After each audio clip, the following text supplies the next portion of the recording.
Boa noite, meus irmãos. A paz do Senhor a todos. Boa noite, meus irmãos que nos visitam, que estão nos acompanhando de casa. Muito bem-vindos a todos ao nosso Enraizados. Hoje nós estaremos estudando o livro de Marcos, capítulo 8, do verso 34. Mas antes, aos irmãos que nos acompanham de casa, quero dar um aviso aqui do departamento da mídia, que hoje, excepcionalmente, vocês irão ouvir-nos. Hoje não será possível vocês nos verem, mas que em breve sairá então o vídeo completo com a imagem e com áudio. Hoje teve um probleminha ali na nossa placa de áudio, de vídeo, né? E aí não foi possível simultaneamente sair o áudio e o vídeo. Mas estamos aqui, irmãos. Envie aí no chat a sua pergunta e nós estaremos sim ouvindo e interagindo e crescendo em graça para a glória do Senhor, amém? Mas vamos então ao texto de Marcos 8, verso 34.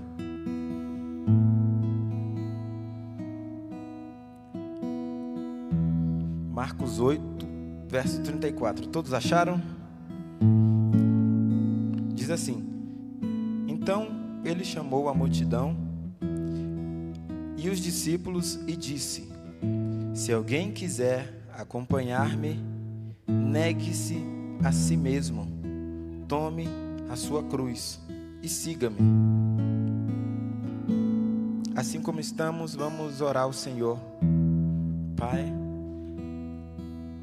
estamos diante de Ti, ó Deus, diante da Tua presença, diante do Teu chamado para nós.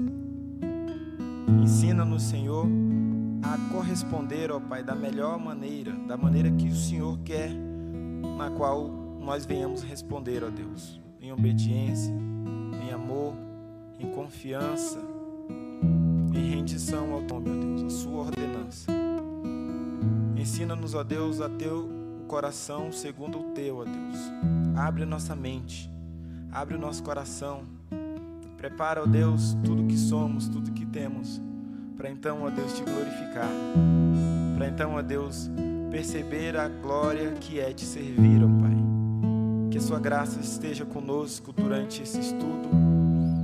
Que o Seu amor, ó Deus, perpetue sobre nós, apesar das nossas limitações, apesar das nossas fraquezas, mas confiamos em Ti, ó Deus. Confiamos no Teu amor, confiamos na Tua graça. Te louvamos, Te engrandecemos. Amém. Vamos louvar ao Senhor, queridos. Quantos estão felizes por mais essa quinta-feira na presença do Senhor? Cantaremos que o Senhor, nosso Deus, é bom, com alegria.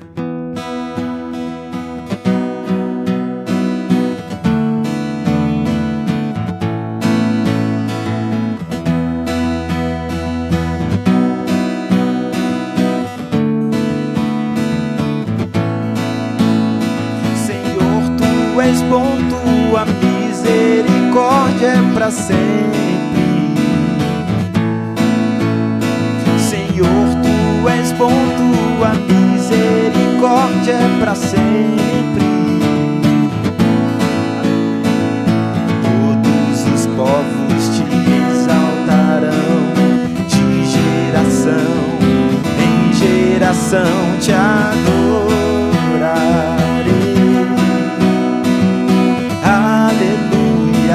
Aleluia, te adorarei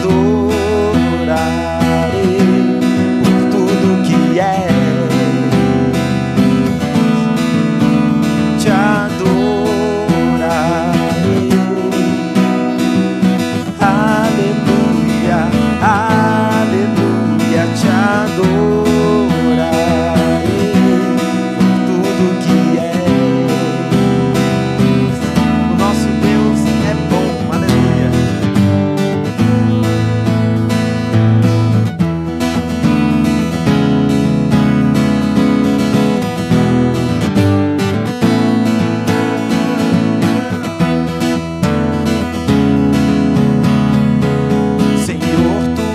bom, tua misericórdia é para sempre.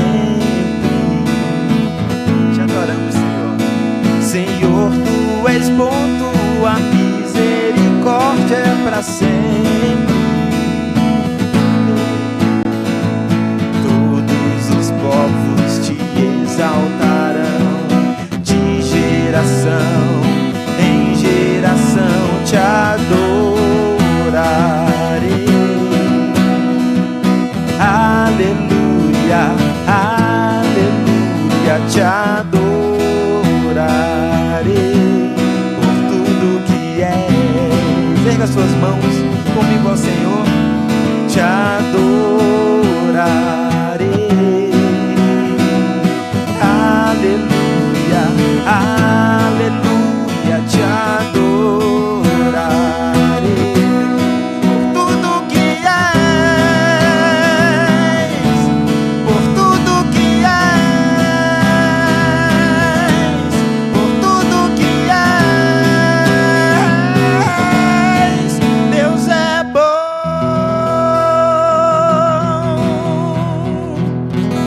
Aleluia, nós te louvamos, Senhor. Tu és bom. Te agradecemos, ó Deus, pela tua bondade, pela tua graça. Te louvamos, Senhor, porque o Senhor nos chamou, porque o Senhor nos deu uma nova vida. E quebrantado, nós queremos nos apresentar a Ti, Senhor, em adoração, em entrega, em rendição ao Teu santo nome, ó Deus.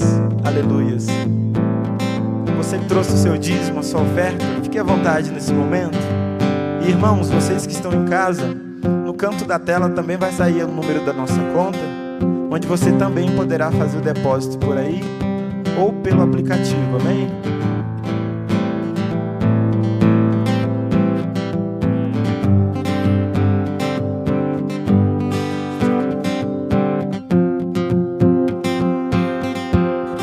Eu olho para a cruz, aleluia, e para a cruz eu vou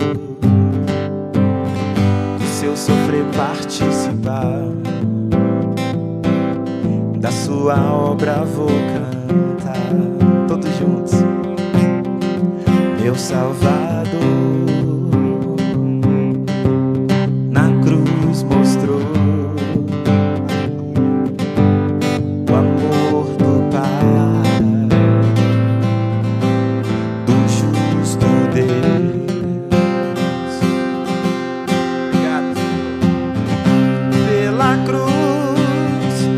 Chamou gentilmente, me atraiu e eu, sem palavras, me aproximo, quebrantado por seu amor.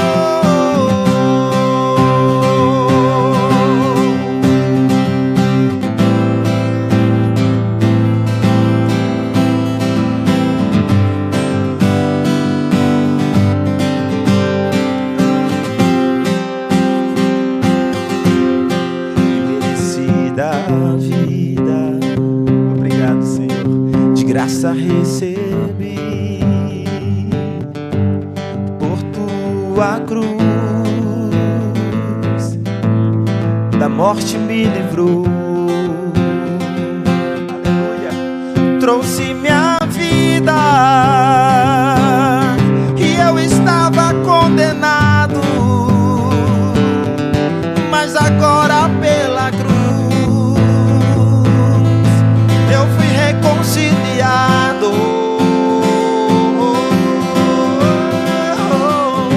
Pela cruz me chamou gentilmente, me atraiu e eu, sem palavras, me aproximo, quebrantado por seu amor.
pela cruz me chamou, gentilmente me atraiu e eu, sem palavras, me aproximo, quebrantado por seu amor.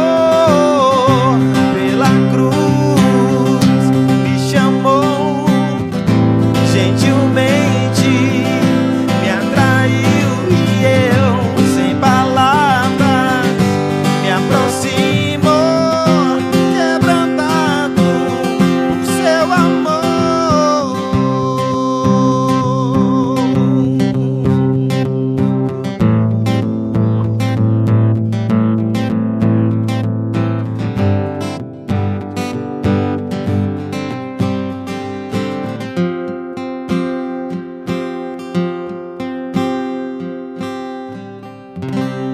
Aleluia, Senhor.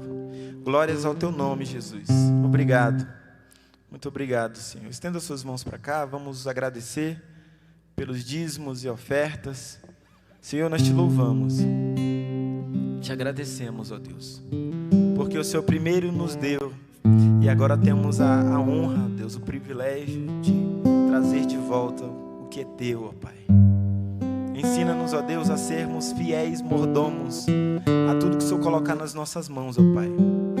Eu peço, ó Deus, que a sua provisão venha estar sobre a casa dos meus irmãos. Não falte sobre eles, ó Deus, tudo o que necessitarem, porque o Senhor prometeu que em glória irá suprir-nos, ó Deus. Muito obrigado, ó Deus. Nós te agradecemos e pedimos fidelidade a Ti, em nome de Jesus. Amém e amém. Glórias a Ti, Jesus.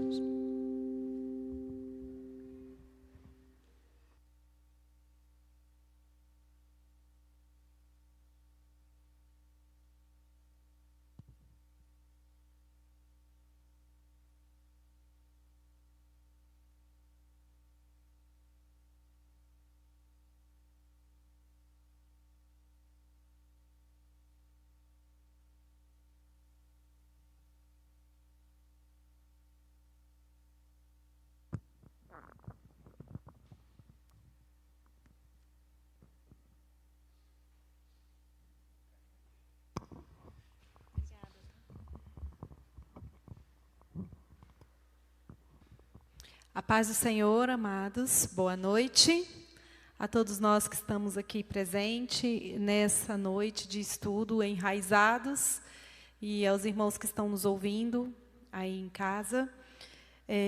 Louvamos a Deus por esta oportunidade que Ele nos dá de juntos estudarmos um pouco a respeito da Sua palavra. Para nós hoje é um desafio grande. Nosso pastor Carlos Eduardo está de férias e estamos aqui contribuindo, colaborando, simplesmente, e de acordo com a graça e vontade de Deus. E para nós é uma responsabilidade grande, mas eu sei que o dono da obra, o Senhor Jesus, há de completar nos nossos corações a sua palavra. Amém? E hoje a Thaís vai me ajudar. Ela também está aqui comigo, dividindo esse desafio e essa responsabilidade. Você vai dizer alguma coisa, né, Thaís? A paz do Senhor, igreja. A paz do Senhor a todos. Para quem está com saudade do pastor, eu vou dizer a paz do Senhor a todos e todas. Remete muito a ele. E como a irmã Simone falou, é com grande alegria que nós estamos aqui, mas é com um desafio muito grande. Mas nós estamos aqui debaixo da mão poderosa de Deus e cremos que Ele é que está conduzindo tudo. Amém? Amém. Já oramos e o tema de hoje é a supremacia de Deus nas missões por meio do sofrimento. O pastor Carlos nos deixou livre para escolhermos um tema. E considerando que o livro Coronavírus e Cristo, estudado, né, nos meses passados, concluiu quinta-feira, última, né?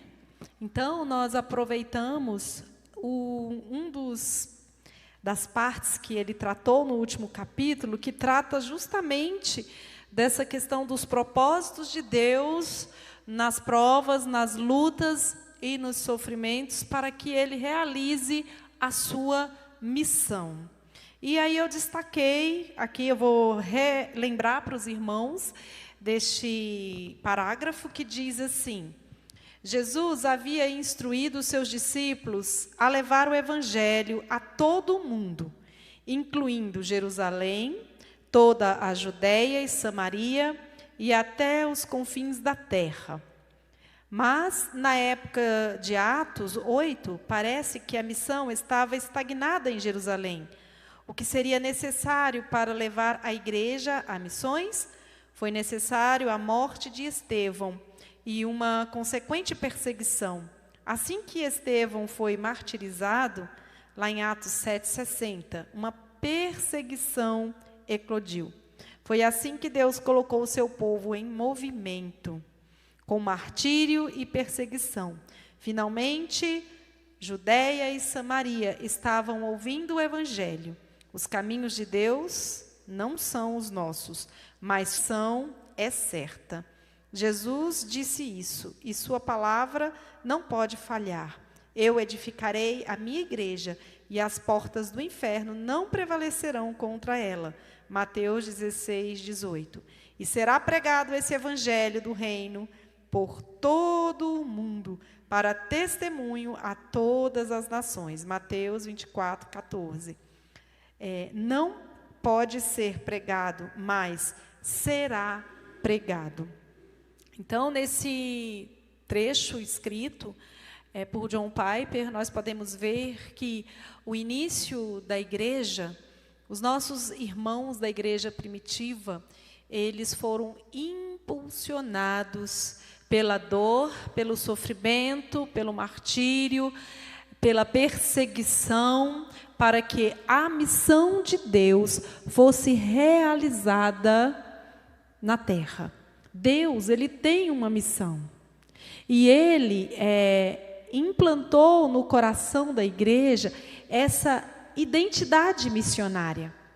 É uma identidade de Deus que leva o seu povo a fazer a sua vontade da forma como ele quer, independente das circunstâncias e da situação, principalmente no meio das crises.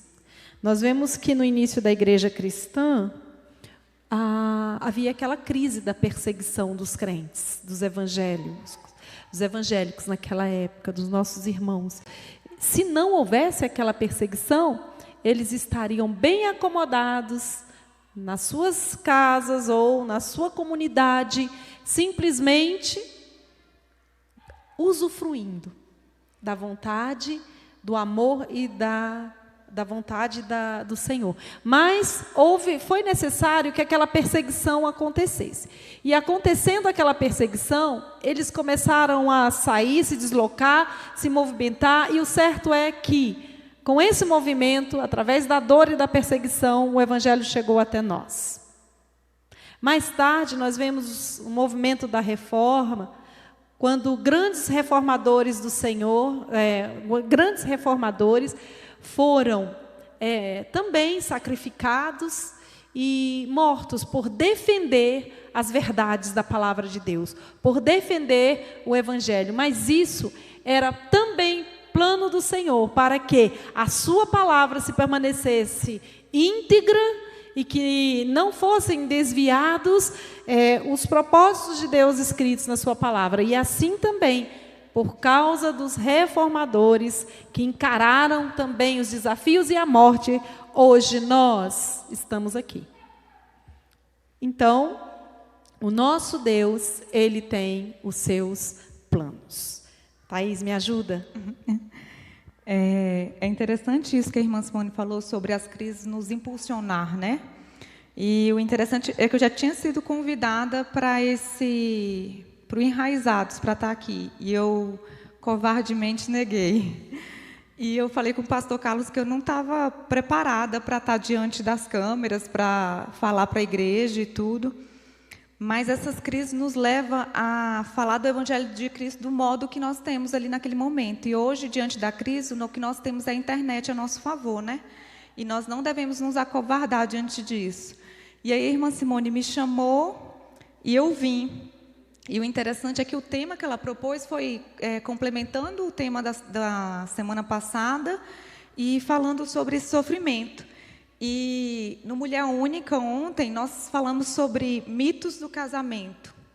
E algumas crises, às vezes a gente vive no casamento a questão do conto de fadas, né?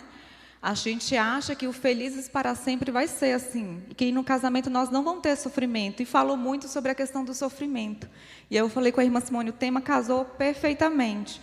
E a gente foi falando algumas condições. E lá no livro Mulher Única, fala assim: toda alegria verdadeira nasce do sofrimento. É o princípio que o Senhor nos dá. O melhor mestre dessa vida é o sofrimento, e não a felicidade. A evidência desse princípio podemos encontrar na nossa conversão. Jamais se pode conhecer a alegria da salvação sem antes ter experimentado a tristeza associada ao arrependimento pelo pecado. A gente nunca vai ter a plena alegria da salvação enquanto nós não reconhecemos o sofrimento da tristeza, do arrependimento pelos nossos pecados, né? Então, assim, foi um tema que falou muito comigo, essa questão do sofrimento e da soberania de Cristo nisso. Muito bem. E como o Espírito Santo de Deus tem nos falado, queridos, nesses dias, né? Então, ele confirma de várias formas. Ele confirmou no estudo que a Thaís está fazendo em relação à Mulher Única. Semana passada eu cursei um módulo, o terceiro módulo lá do nosso mestrado, e o tema foi justamente esse. Foi a primeira carta de Pedro, e foi focado nessa carta o estudo da identidade de Deus nas suas missões através do sofrimento. Então, quando Pedro escreveu essa carta aos irmãos ali que estavam dispersos, e por causa da perseguição, ele escreveu essa carta como um consolo, como uma forma de fortalecer os irmãos que estavam sofrendo. E muitos deles tiveram que deixar seus bens, muitos deles tiveram que abrir mão do seu conforto, e passando por lutas familiares, e afrontas, e mortes, e prisões, por causa do Evangelho. Então, Pedro, ele consolando aquele povo, dizendo que o sofrimento dessa vida é algo que passa, e que vale a pena servir ao Senhor e sofrer, porque está inserido no propósito de Deus. Esse sofrimento foi um chamado de Deus, foi uma honra Deus ter incluído no seu projeto aqueles irmãos para sofrerem, para que os desígnios de Deus, o projeto de Deus fosse estabelecido na terra. E assim, Pedro, quando ele escreve aquela carta, ele, em algum momento, ele diz que essas lutas da vida, que são passageiras, elas não vão se comparar às bênçãos que virão na eternidade, as bênçãos do futuro. A nossa esperança não está nessa terra, a nossa esperança está no céu. Amém? Thaís, lê para nós aí o Mateus 13:44. O reino dos céus é como um tesouro escondido num campo. Certo homem, tendo-o encontrado, escondeu-o de novo, e então, cheio de alegria, foi, vendeu tudo o que tinha e comprou aquele campo. Como podemos entender, Thaís, o ato de vender tudo o que tinha? Essa questão de abrir mão, né? A gente abre mão acreditando, e ele vende tudo o que tem com alegria, porque ele sabe exatamente que a alegria dele não está naquelas coisas, aquilo ali é sombra. A alegria dele está naquilo que Deus vai propor para ele. Então, assim, quando a gente tem esse pleno, convicto entendimento, a gente vende tudo que tem, porque sabe que aqui tudo é passageiro. A nossa recompensa é no céu. Abrir mão, irmãos. Aqui diz que é o reino de Deus, o reino dos céus. É como um tesouro escondido no campo. E nós podemos ser comparados como esse certo homem que encontrou o tesouro desse reino. Ou seja, nada pode ser mais valioso do que o reino dos céus. Então, ele viu tanta riqueza nesse reino que ele abriu mão de tudo que ele tinha para tomar posse, para comprar aquele reino, aquele terreno. E muitas vezes nós nos apegamos tanto às coisas desta vida. Nós nos apegamos tanto às coisas que são passageiras, que nos arrodeiam. Às vezes a gente até luta tanto na vida para conquistar alguma coisa. E quando a gente conquista alguma coisa, a gente não quer abrir mão daquilo de jeito nenhum. Mas muitas vezes Deus exige isso de nós. Nós, como cristãos, nós, como fazendo parte desse reino, Deus muitas vezes exige que nós deixamos as coisas da vida para colocar em primeiro lugar o seu reino. E às vezes, irmã Simone, essa questão a gente acha talvez que não seja fácil, né?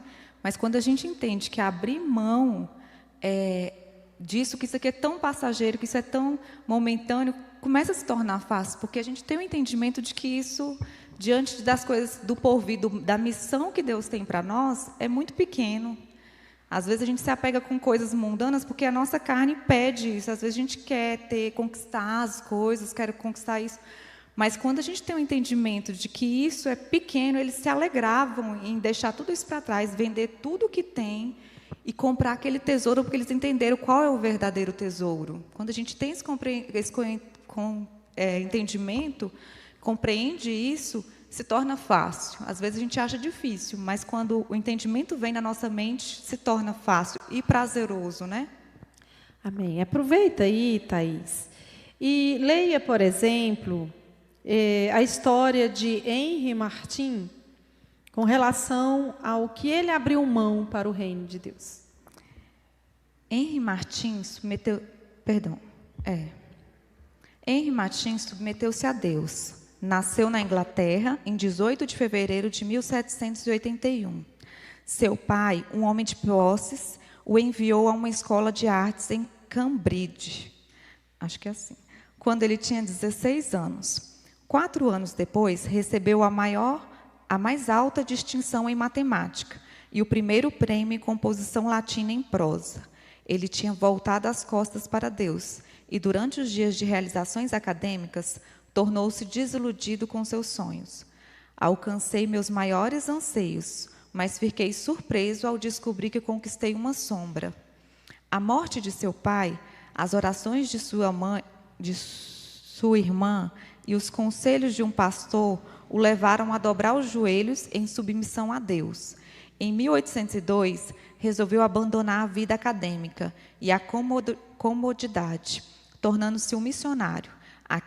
Aquela foi a primeira medição do valor do reino de sua vida.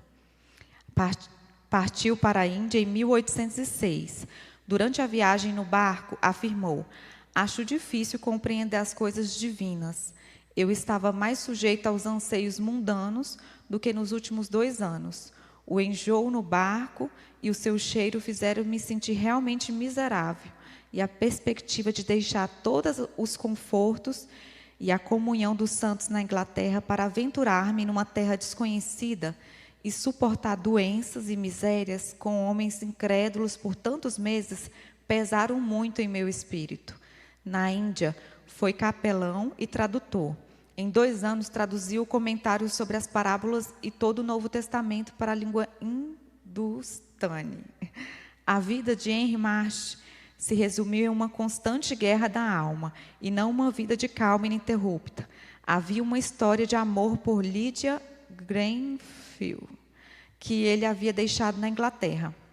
2 meses após ter chegado à Índia, escreveu a ela propondo o casamento e pedindo que ela fosse até ele. Há meses, em uma carta na qual ela se recusou a ir, pois sua mãe não consentiria, o que lhe causou dor na alma. Por 5 anos, ele manteve a esperança de que as coisas pudessem mudar. Ainda na Índia, foi designado para supervisionar a versão persa do Novo Testamento. Durante esse trabalho, sua saúde começou a declinar. Por isso, decidiu voltar à Inglaterra para tratamento. Mas seu estado de saúde piorou e veio a morrer em Tokat, na Turquia, em 16 de outubro de 1812, com 31 anos. Ele não temia a morte. Sua paixão era fazer conhecida a supremacia de Cristo por toda a vida. Perto do final, ele escreveu: quer eu viva ou morra, possa Cristo ser magnificado em mim. Se ele tiver trabalho para mim, não posso morrer. Aí está um exemplo, queridos, de abrir mão de tudo pela obra do Senhor. Um jovem, 20 anos, recebeu o chamado de Deus.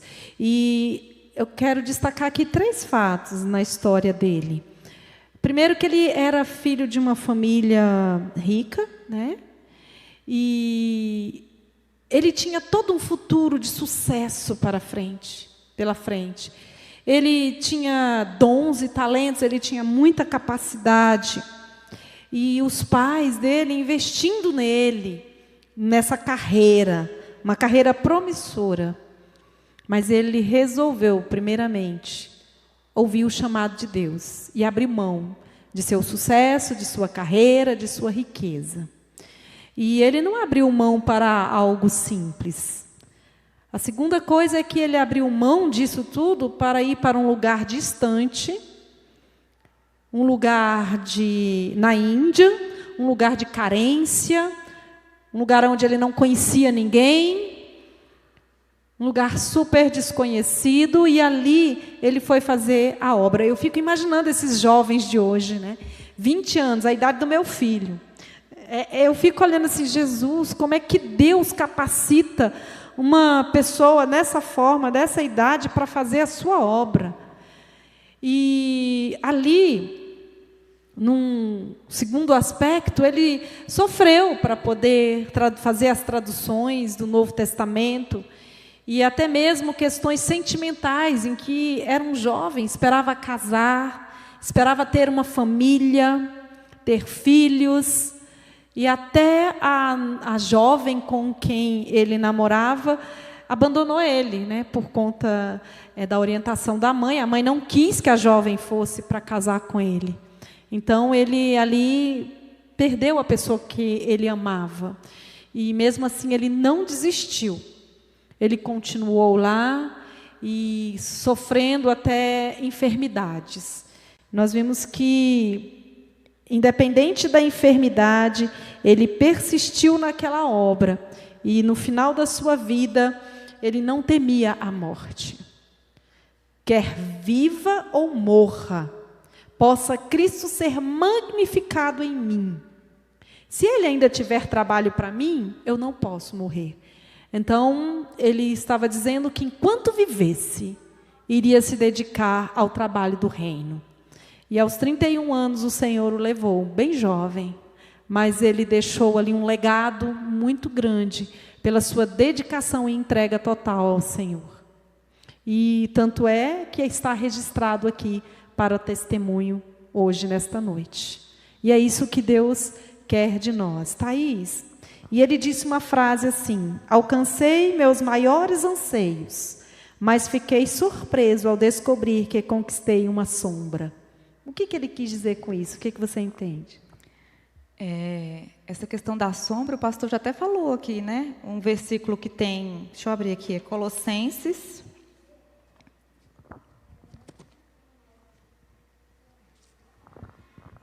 Colossenses 2, 16 e 17 diz assim: portanto, não permitam que ninguém os julgue pelo que vocês comem ou bebem, ou com relação a alguma festividade religiosa, ou a celebração das luas novas ou dos dias de sábado. Estas coisas são sombras do que havia de vir. A realidade, porém, encontra-se em Cristo. Ele estava falando sobre a questão de guardar o sábado, de guardar a dieta, caché, que o pastor explicou. Ele explicou muito bem isso, mas ele queria dizer com relação a essa sombra. E ele usa a mesma expressão aqui. Às vezes, a gente acha que os nossos anseios mundanos, do dia a dia mesmo, né? A gente deseja se formar, a gente deseja se casar, como ele desejava, esse rapaz desejava se casar. São anseios normais. Mas isso são sombras daquilo que Cristo tem para a gente, da missão que Cristo tem para a gente. Assim, eu acredito que ele queria dizer em relação a essas sombras da mesma forma. São apenas sombras. Os nossos anseios são sombra da missão que o Senhor tem preparado para a gente. Muito bem. Então, se a gente acha que isso é difícil, abrir mão de tudo em prol do reino de Deus, agora vem um outro aspecto, que é o aspecto da cruz. O texto que foi lido no início diz, em Marcos 8:34, se alguém quer vir após mim, a si mesmo se negue, tome a sua cruz e siga-me. A questão de tomar a cruz. Muitas vezes a gente ouve palavras, né? Que nós devemos tomar a cruz de Cristo e segui-lo. E a interpretação que a gente tem com relação a essa questão da cruz é justamente uma luta que a gente passa. Simples assim, uma luta. Às vezes é o meu filho que me dá trabalho, é a minha cruz. Às vezes é o meu esposo ou a minha esposa que dá trabalho, é a minha cruz. Ou o meu patrão que me persegue, ou os meus colegas que se levantam contra mim. É a minha cruz, ou a minha vida financeira, ou as minhas limitações. Então eu tenho que tomar essa cruz e seguir a Jesus. Mas quando fala em seguir a Jesus, é o que nós temos estudado, inclusive foi pregado muito bem agora na terça-feira pela nossa irmã Gabi, ser discípulo. É seguir mesmo os passos de Jesus. E essa questão de seguir os passos de Jesus é ser como Ele. E Ele tomou a cruz. Ele tomou a cruz por nós. Então, nós também precisamos tomar a cruz por Jesus. E o que é tomar essa cruz por Jesus? É suportar as afrontas, é suportar as perseguições, as hostilidades, a indiferença e, inclusive, as dores, se possível, até a morte. Se Jesus, ele morreu por nós, quando seguimos a Jesus, tomamos essa cruz, nós precisamos ter consciência que cruz significa o quê? Morte. Morte para nós mesmos, morrer para nós mesmos. Morrer para o nosso eu, morrer para o nosso egoísmo, morrer para o nosso bem-estar, morrer para as nossas vaidades e ambições. Morrer para o mundo é morte. Então, tomar a cruz de Cristo é morte. E nós temos aqui... Irmã Simone, essa questão de tomar a cruz de Cristo, que esperança eu tenho nisso? Como é que qual a esperança que eu tenho em cumprir isso que Deus me manda fazer, de tomar minha cruz e seguir Ele? Muito bem. Se Cristo morreu por nós, nós temos em primeiro lugar a garantia de que Ele nos ama e de que Ele se entregou e se sacrificou por nós para que nós tivéssemos vida. Então, essa vida que nós temos é uma vida eterna. E não é garantia, quando Jesus morreu por nós na cruz, Thaís, isso não é garantia de que nós vamos viver livre do sofrimento. Não é garantia que nós vamos viver livre da dor. É garantia de salvação e vida eterna. E essa salvação e essa vida eterna não vai nos isentar das lutas da vida. E a maior garantia que temos é da ressurreição um dia. Por quê? Se nós seguimos Jesus e Ele morreu, Ele não ficou morto. Provavelmente, se o Senhor Jesus estivesse morto, continuado morto, se nós servíssemos a um Deus morto, que esperança nós teríamos? Nenhuma. Mas nós servimos um Deus, o nosso Senhor Jesus, Ele ressuscitou.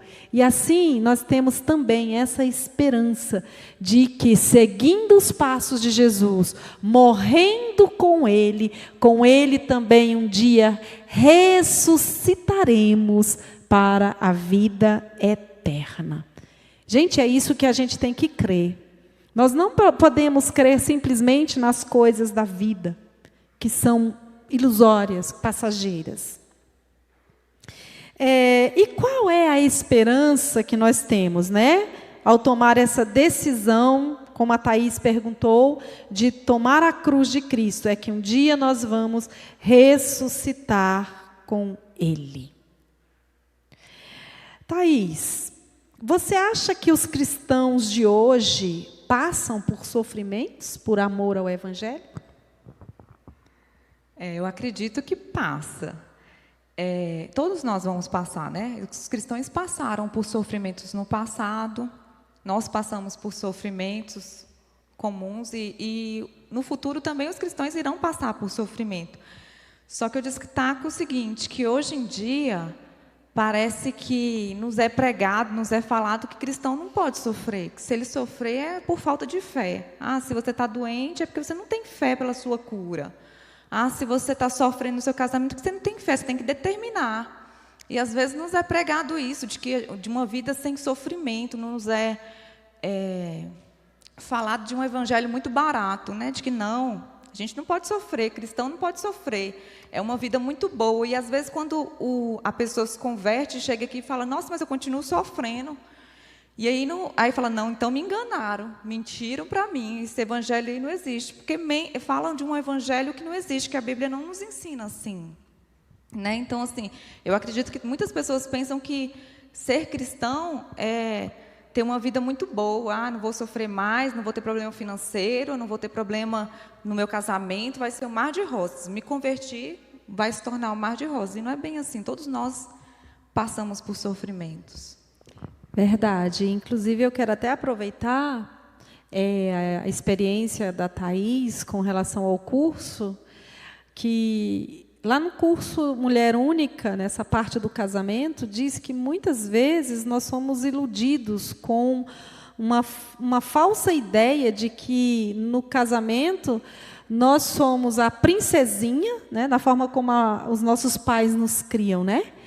Como princesinhas que vamos um dia casar com o nosso príncipe encantado e que vamos viver num reino de fantasias eternas.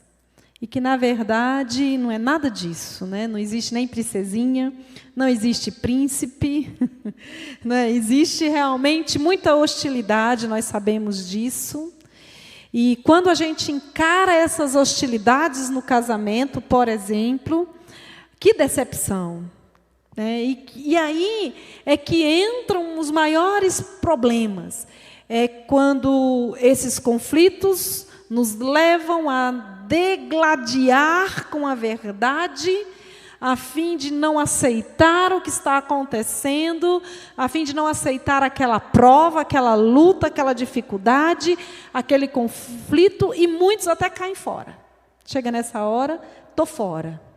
Não quero mais saber, não quero mais brincar disso. Né? A gente faz, não quero mais brincar disso. Cai fora, simplesmente abre mão. E isso acontece em muitas outras situações, às vezes, até mesmo pasmem, gente, tem pessoas que têm coragem de abrir mão do emprego por causa de retaliações, por causa de perseguições, por causa de conflitos mesmo. Abrem mão do emprego. Então, a gente tem essa mania de achar que tudo é lindo e perfeito e maravilhoso e abrir mão. E muitas vezes isso acontece também. Muitas pessoas elas vêm para o Evangelho naquela falsa ilusão de que, eu vou para a igreja para ser feliz, que agora Jesus vai me dar felicidade, o Senhor Jesus me salvou para que eu tenha prosperidade, para que eu tenha uma vida cheia de bonança, de felicidade. O Senhor Deus quer sim que nós sejamos prósperos, Ele quer o nosso bem. Mas, queridos, o nosso bem, muitas vezes, não é da forma como a gente tem referência. A nossa referência é essa mesma, de ser princesinha do rei, não é? Não é assim. Nós não vamos ser princesinhas e príncipes desse reino, da forma como os padrões da sociedade determinam. Então, quando a gente entra para o Evangelho, a gente tem que passar por uma mudança de pensamento. É uma conversão, mudança de referência. Nós temos que ir para a palavra de uma forma verdadeira e genuína. Se nós começarmos a analisar a palavra de Deus desde o princípio, desde Adão e Eva, lá no Jardim do Éden, nós vemos que ali tudo começou com sofrimento. Não é verdade? Põe sofrimento em Adão e Eva ali, depois do pecado, quanto sofrimento. E depois também com a morte de Abel. Por que Abel morreu? Porque ele defendia a vontade de Deus, ele fazia a vontade de Deus. Ele obedecia, e ali por obedecer, ele morreu. E se você ver a história dos patriarcas, de Abraão, de Noé, de Abraão, Moisés, Davi, os profetas, depois os apóstolos, me conta aí, que vinda de príncipe é esse? Não tem. Então, quando a gente entra para a igreja, quando a gente aceita o Senhor, o Evangelho, quando a gente se converte, tem que haver uma mudança de pensamento. É uma nova criatura, nós somos novos em tudo. Até nos nossos padrões e paradigmas. Não são os padrões e paradigmas velhos do mundo, de vaidade, de querer que tudo dê certo. Comigo tudo vai dar certo, eu vou ter sucesso em tudo, eu vou conquistar. Deus quer, sim, que nós tenhamos as nossas seguranças, né, na vida. Tenhamos uma casa, tenhamos uma família, tenhamos um emprego, tenhamos amigos, sim. Mas isso não é prioritário para que o plano de Deus, a missão de Deus seja executada. Deus não nos chamou para vivermos uma vida de tranquilidade e bonança, simplesmente. Deus nos chamou para a sua missão. Quando a gente nasce de novo, quando a gente é nova criatura, quando nós nos convertemos, nós temos que saber que o nosso chamado é para uma missão. E eu vou dizer algo aqui bem forte. Deus, Ele realiza as suas missões por meio do sofrimento. Deus nos chama para sofrer. Ele pode, sim, nos dar boas condições, Ele pode nos dar boa situação na vida, Ele pode nos colocar em lugares de destaque, pode. Mas isso não é o objetivo principal da missão de Deus. A missão de Deus é resgatar a humanidade. Assim como a missão de Deus, lá no começo da igreja primitiva, era que o seu evangelho fosse disseminado por todas as nações, por todos os povos, até chegar hoje, a missão de Deus não mudou. A missão de Deus continua sendo a mesma, porque a humanidade ainda continua a existir. E Deus quer resgatar esta humanidade. Deus quer chamar para si esse povo. E Ele chama cada um de nós para essa missão. Nós fomos resgatados, fomos alcançados para essa missão. E como diz lá em Gálatas, Paulo diz assim: estou crucificado com Cristo. Olha só. Estou crucificado com Cristo. Logo já não sou eu quem vive, mas Cristo vive em mim. E esse viver que agora tenho na carne, vivo pela fé no Filho de Deus que me amou e a si mesmo se entregou por mim. Portanto, eu fui crucificado com Ele no velho homem, para que o corpo do pecado seja destruído e não sirvamos o pecado como escravos. Mas nós devemos servir a Deus nos seus propósitos. Thaís, fale para nós aí sobre essa expressão. Se me perseguiram a mim, também perseguirão a vós. É aquilo que a gente falou, né? Eu acredito que todos nós vamos sofrer. E Cristo já disse isso, né? Se perseguiu a Cristo, nós não seríamos aqueles que vamos ser protegidos de não ser perseguidos. Às vezes a gente tem essa ilusão. Mas lá em 1 Pedro também fala assim, 1 Pedro 5 fala assim: resistam-lhe, permanecendo firmes na fé, sabendo que os irmãos que vocês têm em todo o mundo estão passando pelos mesmos sofrimentos. Cristo foi perseguido, sofreu, nós vamos ser perseguidos, nós somos perseguidos em vários aspectos, né? E sofremos também. E os nossos irmãos em todos os lugares, às vezes a gente acha que a perseguição é só naqueles países que não aceitam pregar o evangelho, que não aceitam o cristianismo, mas não, aqui no Brasil também nós somos perseguidos. Nós somos perseguidos de várias maneiras, nós somos perseguidos nas escolas, os jovens têm sido muito perseguidos, por causa que a gente quer levar, a gente ensina os nossos jovens na igreja e eles tentam praticar na escola, e a escola inverte o valor, ou os amigos, ou a família não cristã, perseguem, e a gente é perseguido em vários aspectos, e não vamos deixar de ser. Cristo foi, Cristo sofreu, e nós também, né, irmãos? Isso mesmo. E quando Pedro escreve isso que você falou, Thaís, né, que muitos estão sendo perseguidos, isso aí foi Pedro escrevendo lá para os nossos irmãos primitivos como um consolo, porque eles estavam sofrendo de verdade. Então, Pedro, consolando, fala assim: não fica triste não, porque não é só vocês que estão sofrendo, muitos estão sofrendo na terra por amor do evangelho. E Thaís, é uma coisa interessante que a gente fica brigando com essa coisa, com essa questão de não querer sofrer, de não querer passar dores e tudo, mas você já parou para pensar, Thaís, que todos sofrem? Todos sofrem. Quem é rico sofre, quem é pobre também. Quem é bonito sofre, quem não é tão bonito assim sofre também. Quem é famoso sofre, quem não é famoso sofre também. Quem tem emprego sofre, quem não tem sofre. Então, todos os de Cristo, seguir ao Senhor para não sofrer e viver sofrendo fora da presença de Deus. E viver sofrendo pelas coisas do mundo. E viver sofrendo por aquilo que não vai trazer resultado algum.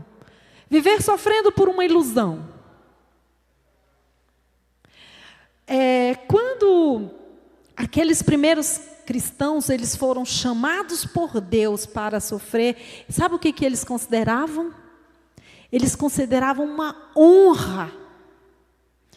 Do tipo assim, puxa vida, como Deus me ama, Ele me escolheu para que eu fizesse parte do seu projeto.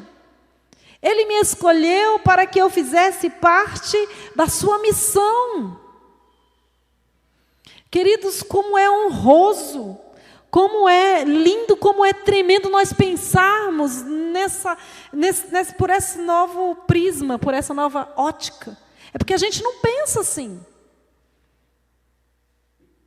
Quando a gente começa a pensar que privilégio, Thaís, é estarmos aqui nessa noite.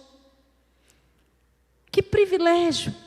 Deus, Ele levantou esses momentos de sofrimento através do coronavírus, aonde tantos morreram, tantos sofrem enfermidades, tantos perderam seus entes queridos, no meio dessa crise financeira, no meio dessa crise social, econômica, política, religiosa, e nós estamos aqui sendo movidos, impulsionados, conduzidos por Deus, para fazer parte de um grande projeto, que é propagar as verdades e o seu evangelho, assim como está acontecendo hoje.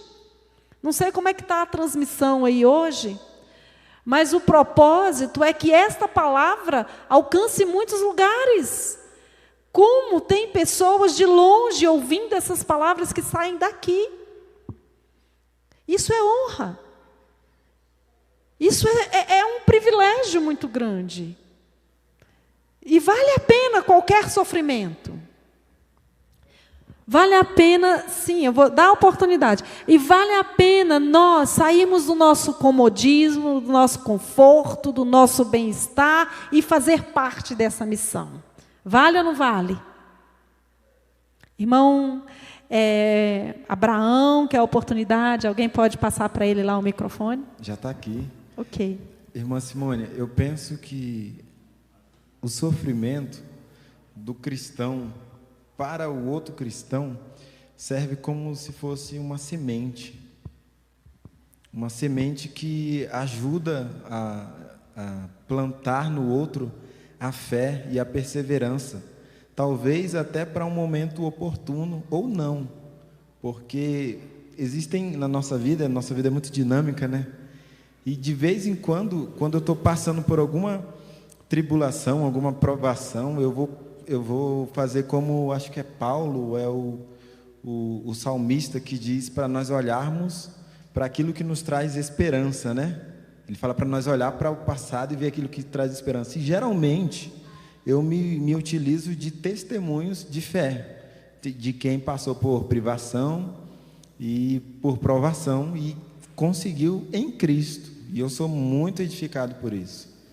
Sou muito edificado por isso, por essa semente, que assim eu vejo, que assim eu interpreto como se fosse uma semente que alguém plantou, intencionalmente ou não, serviu para mim implantar sobre a minha vida, e dar fruto, e servir ou não para testemunho para alguém. É como se fosse um ciclo, né? Isso mesmo, Abraão. É um privilégio e uma honra. E alguém quer falar? Eu. Essa questão da semente que o Abraão falou é verdade. A gente, às vezes, até quer fugir do sofrimento, né? Como a irmã Simone falou. A gente, às vezes, quer no anseio de não sofrer. E eu tenho 2 testemunhos para contar. Um é meu e o outro não é meu. Mas a pessoa, eu pedi autorização para contar e ela me autorizou. O primeiro, quando eu perdi o Anthony, eu estava no hospital. Eu acho que eu já até contei isso aqui na igreja. Eu estava no hospital e eu fui numa quinta-feira de noite, internei de noite e fiquei em trabalho de parto a noite toda. E minha mãe ficou comigo. E aí a gente passou a noite toda em trabalho de parto. Depois eu tive, o Anthony já estava morto, né? E aí eu fui para o quarto, fiquei lá de dia. Depois minha mãe ficou de noite e de dia comigo. E aí de noite ela queria dormir de novo. E a minha família é muito grande e solista. Eu não entendo porque não apareceu ninguém, mas acho que Deus aprove me passar por um sofrimento naquele momento. Já estava passando por um e ia passar por outro. E aí eu falei assim, estava lá no... Eu falei assim, não, mãe, precisa não, só vou dormir, já dormi a noite aqui, vou só dormir, vai para casa. Aí minha mãe foi para casa descansar e eu fiquei lá no quarto. Menino, mas para que eu fiz aquilo?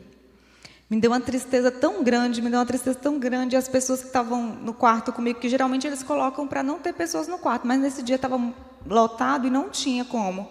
E aí tinha uma pessoa do meu lado que o bebê estava na UTI e a outra pessoa, o bebê estava com ela. E eu estava sem bebê, né? E aí a mulher falou assim para mim, então foi você? Aí eu o quê? Aí ela falou assim, você que deu 2 gritos e eu não ouvi choro de bebê. Aí eu falei, fui eu. Aí eu fiquei quieta e aquilo ali foi só aumentando a angústia que estava dentro de mim. E eu me lembro que o pastor Wellington foi me visitar nessa noite, ele falou comigo, e aí depois que ele foi embora, eu fiquei pensando, meu Deus, por que eu estou aqui sozinha? E aí Deus falou nitidamente comigo, falou assim, você já fez isso por alguém? Você já ficou no hospital com alguém? E eu senti que Deus estava ministrando no meu coração que eu deveria fazer isso por outras pessoas. Às vezes a gente exige alguma coisa de alguém que a gente nem faz pelo outro, né? Então eu estava passando por aquele sofrimento no intuito de aprender que eu deveria servir outras pessoas. E o outro testemunho é da Flávia Veras, né? Ela passou pela mesma situação, não a mesma, mas ela teve um problema também na hora de ganhar o bebê. E ela se viu ali passando 30 dias no hospital. E é a mesma situação, ela passou, às vezes, só. Tinha gente para visitar? Tinha, mas minha mãe foi lá, deu banho no bebê, mas ela se sentiu só. E Deus usou aquela oportunidade, como disse o Abraão, para plantar uma semente em algumas pessoas ali. Ela teve a oportunidade de ver pessoas que chegou lá para ganhar bebê sem nada, de outro estado, não tinha roupa, e ela pôde falar do amor de Deus, ela pôde servir aquelas pessoas. Então, às vezes, Deus está usando esse sofrimento nesse intuito de plantar uma semente na vida de outras pessoas, para aquelas pessoas olharem e falarem assim, gente, mas aquela pessoa passou por aquilo, ela venceu, eu também posso vencer nesse sofrimento que eu estou passando, né? Isso é muito interessante. Glória a Deus. Então, o sofrimento vem como aprendizado, o sofrimento vem como uma forma de, mais tarde, você ajudar alguém que está passando pela mesma situação. E, enfim, tudo foco na missão de Cristo. Paulo, lá em 2 Timóteo, preparou os cristãos para o sofrimento. Então, nós precisamos estar preparados, viu, queridos? Para o sofrimento. E o que está acontecendo nas nossas igrejas, muitas vezes, é que as pessoas não estão preparadas. O que está acontecendo aqui nesta noite, nesses dias, com as palavras que nós temos ouvido aqui nesta igreja, é o amor de Deus para nós, para conosco, a fim de que nós estejamos preparados para o sofrimento. Que nós não venhamos a resistir ao sofrimento, mas que, por amor a Cristo, em fidelidade a Cristo, nós possamos, com amor, com coragem, encarar o que vier. Encarar o que vier. Paulo diz a Timóteo, todos quantos querem viver piedosamente em Cristo Jesus serão perseguidos. As perseguições, elas vêm de várias formas. Pode ser um estado de saúde, pode ser uma questão familiar, pode ser questões de perda de emprego. E muitas vezes essas coisas acontecem por causa do Evangelho. Né? Quantas pessoas abandonam as suas famílias? Quantas famílias são abandonadas por conta do Evangelho, por conta da palavra de Deus? Quantas afrontas as pessoas sofrem por conta da palavra de Deus? Às vezes até empregos, oportunidades de empregos se perde, porque a pessoa tem os princípios cristãos, e muitas vezes esses princípios não vão de encontro com aquela realidade daquela empresa, daquela organização. E aí a pessoa perde a oportunidade. E nós temos aqui mais uma pergunta, Thaís. Essa pergunta é interessante. Por que Deus permite isso? Tanto sofrimento na vida daqueles que são chamados para o ministério. É como eu acredito que essa permissão de Deus para esse sofrimento é naquele sentido que eu disse, que às vezes a gente tem a oportunidade de sofrer e às vezes quer escapar, mas Deus permite isso para que nós possamos falar da palavra dele. No livro do Coronavírus e Cristo, no último capítulo, retrata um pastor que foi preso. E ele era pastor e foi preso porque estava falando do evangelho. E ele foi preso e ele fala que foi muito melhor, ele foi muito mais útil na prisão, ele conseguiu falar mais do amor de Cristo na prisão do que se ele tivesse solto. E às vezes Deus permite para isso, né? Aqueles que são chamados com a missão de pregar a palavra, às vezes Deus permite o sofrimento nesse sentido também, de ter uma oportunidade de pregar para pessoas que Deus quer alcançar, que Deus quer falar. E o lugar que Deus escolheu para esse pastor, nesse exemplo do último capítulo do Coronavírus e Cristo, foi na prisão. Ele foi preso e às vezes fala assim, mas um pastor estava pregando a palavra, por que ele precisa sofrer? Mas aí ele entendeu que dentro da prisão ele estava sendo mais útil na palavra de Deus do que fora. E ele se contentou com isso, né? Ele ficou alegre de estar levando a palavra de Deus, ainda que passando por um sofrimento injusto, né? Muito bem. Alguém gostaria de falar, ter alguma contribuição, participar? Parece-me que esse tema é um tema assim meio assustador, né? Então eu percebo assim os irmãos assim meio assustadinhos, mas não se preocupe não. O Senhor Deus está conosco na dor, na luta, no sofrimento. E essa pergunta aqui não deveria ser por quê, deveria ser para quê. Porque em tudo Deus tem um propósito. E Deus nos chama, olha só, o sofrimento, o mistério do sofrimento é um chamado. Deus nos chama para sofrermos para que a sua missão seja estabelecida. A missão de Deus que já está designada desde a eternidade. Acredite, irmão, nada foge ao controle de Deus. Eu já vou dar a oportunidade. Nada foge ao controle de Deus. Tudo que eu passo, tudo que a Thaís passa, tudo que você passa, está no controle de Deus e tem um propósito específico. Nós temos aqui uma participação. Pai do Senhor, irmãos, o apóstolo Paulo, na primeira carta aos Coríntios, ele fala,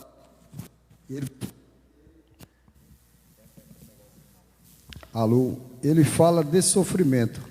Por que sofremos? Então ele fala desse jeito assim: eu, Paulo, apóstolo de Cristo Jesus, pela vontade de Deus, escravo junto com o nosso irmão Timóteo. Não, peraí, no 3, perdoa, irmão. Aqui, ele começa no 3. Louvado seja Deus e Pai, nosso Senhor Jesus Cristo, o Pai bondoso, e Deus, quem de todos recebemos ajuda. Ele nos auxilia em todas as nossas aflições, para podermos ajudar os que têm as mesmas aflições que nós temos, e nós damos aos outros a mesma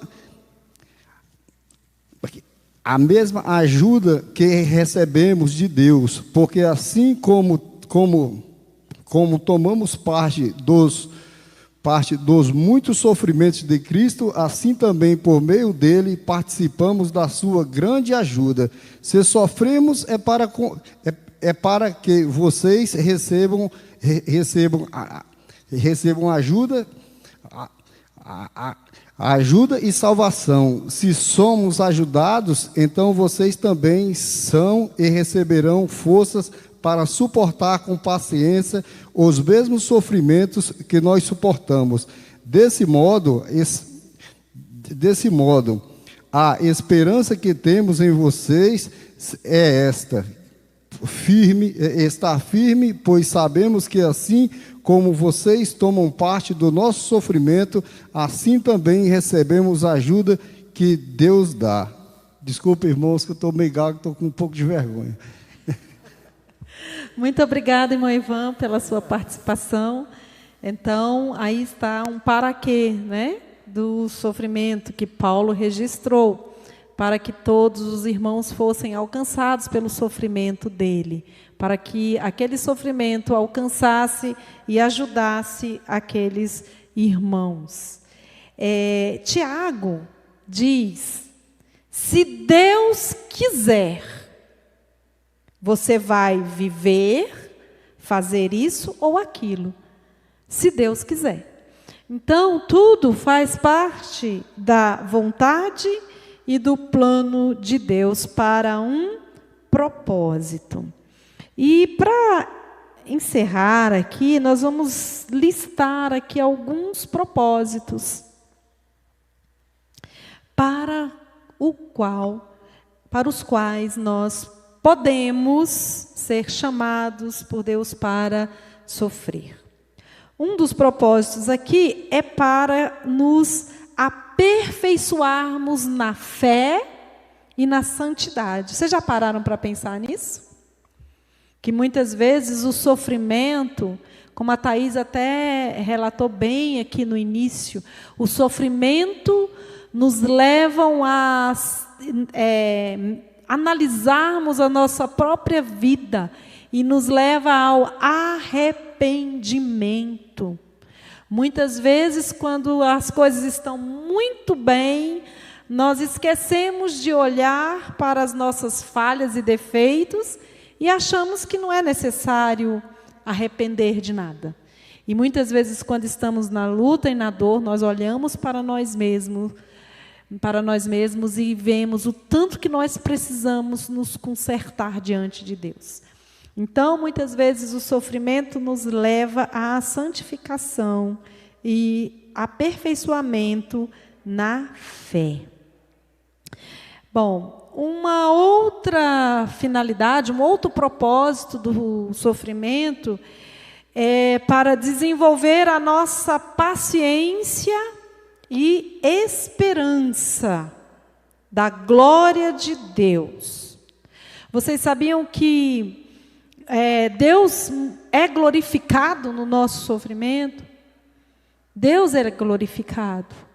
Porque quando nós sofremos, nós estamos totalmente na dependência de Deus. E essa total dependência de Deus dá a Ele o direito de fazer em nós o que Ele quer. E todas as vezes que a vontade dEle é feita na nossa vida, Ele é glorificado. Deus, Ele é glorificado.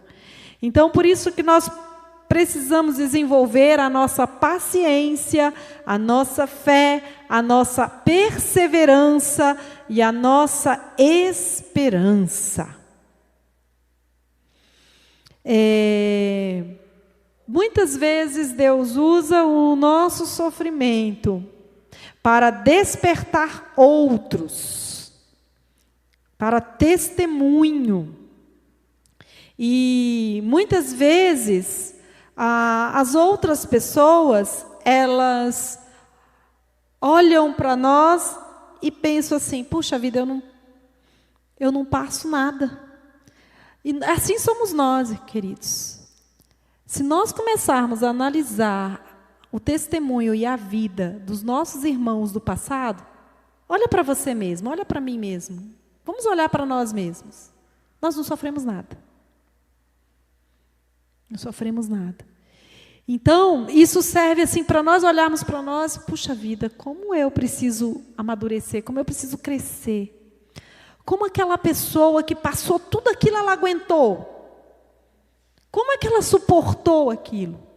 Então, Deus, Ele usa o sofrimento de algumas pessoas para despertar, para desenvolver um crescimento e a maturidade em outros.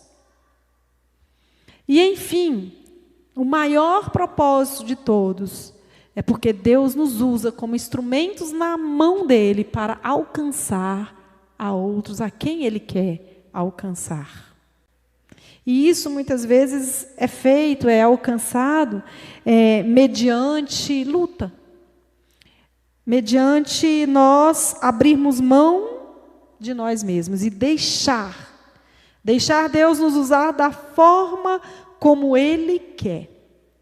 E essa questão da forma como Ele quer também se remete à supremacia de Deus, à soberania de Deus. A supremacia e a soberania de Deus é manifesta na vida daqueles que são chamados para sofrer. E eu quero que a Thaís leia aí o último parágrafo desse nosso texto aí, Thaís, para nós concluirmos.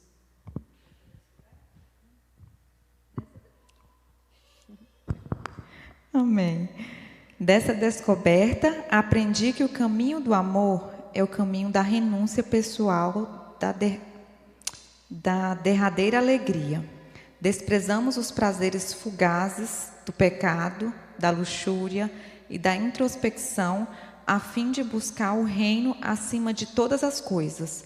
Assim, fazendo, levamos o maior dos bens para os outros, magnificando o valor de Cristo como um baú de tesouros de alegrias, e encontramos nossa maior satisfação.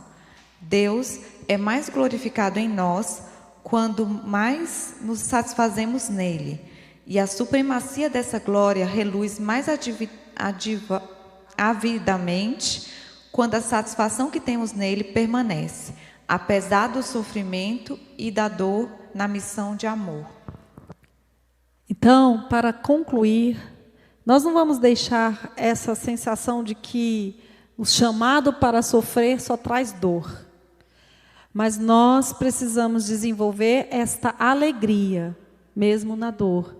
É uma alegria que não é uma alegria humana, né? Muitas vezes somos abatidos, sim. Mas nós não vamos ficar desanimados. Mas a nossa alegria está na esperança de que somos amados por Deus e somos considerados por Deus por uma missão. Eu me alegro muito de ter recebido a confiança de estar aqui esta noite. Para mim é um privilégio, Thaís, essa confiança que me foi depositada, de sofrer aqui esse desafio, né, irmão Ivan, a vergonha que a gente às vezes fica assim, vergonha, tropeçando nas palavras. Bate mocotó, como diz meu tio aqui. O nervosismo, a apreensão, né? Então, mas vale a pena aceitar o desafio, porque nos foi depositada uma confiança, e assim é Deus para conosco. Deus nos chama e fala: eu quero contar com você. Eu tenho um chamado especial para você. Olha, não vai ser fácil, vai ser doloroso, vai ser luta, mas eu quero confiar em você. Queridos, isso é motivo de grande alegria, é um privilégio Deus contar comigo, e Deus contar com você, Deus contar com a igreja, para exercer a missão dele na terra. Que grande honra! Então é essa alegria. E a outra alegria é que nós não estamos só nisso.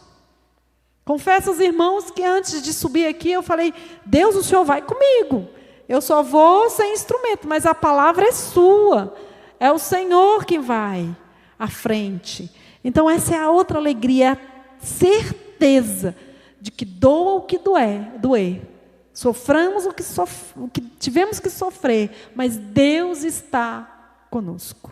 E a outra alegria é a esperança que nós temos, que as alegrias da vida, elas são passageiras, mas os sofrimentos em Cristo também são passageiros.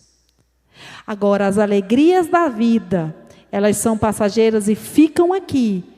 E quem não está garantido com Cristo, vai sofrer aqui e na eternidade. Enquanto que aqueles são chamados por Deus para a sua missão, sofrem aqui, mas vão gozar felicidades indizíveis na eternidade com Cristo. Não tem comparação a glória que nos espera. Um dia estaremos livres de todas as dores, de todos os sofrimentos, de todas as amarguras, de todas as angústias, na presença de Deus eternamente. Amém? Que o Senhor nos abençoe. Vamos orar e agradecer ao Senhor por essa esperança, por essa confiança e por essas palavras. Senhor, muito obrigada, porque o Senhor nos trouxe até aqui. Até aqui o Senhor nos ajudou. Obrigada pelas tuas promessas reveladas a nós, através da tua palavra. Senhor, uma promessa que nos dá conforto, que nos dá segurança, que nos dá certeza de que venceremos as lutas, venceremos as provas, as perseguições em Cristo Jesus. Senhor, e que nós possamos permanecer fiéis, independentes de qualquer hostilidade, fiéis, independente de qualquer perseguição, sabendo que nós somos peregrinos aqui na terra, estamos só de passagem, nada aqui nos pertence, mas nós temos uma herança reservada nos céus para nós, que nos aguarda. Herança essa reservada e que será entregue a todos aqueles que forem fiéis ao chamado do Senhor, forem fiéis até a morte, receberemos a coroa da vida eterna. Muito obrigada por essas promessas e essa garantia, em nome de Jesus. Amém. Amém, queridos? Agradecemos a oportunidade e fiquem todos na graça e na paz do Senhor Jesus Cristo. Obrigada, Thaís. Obrigada, irmãos. A paz do Senhor.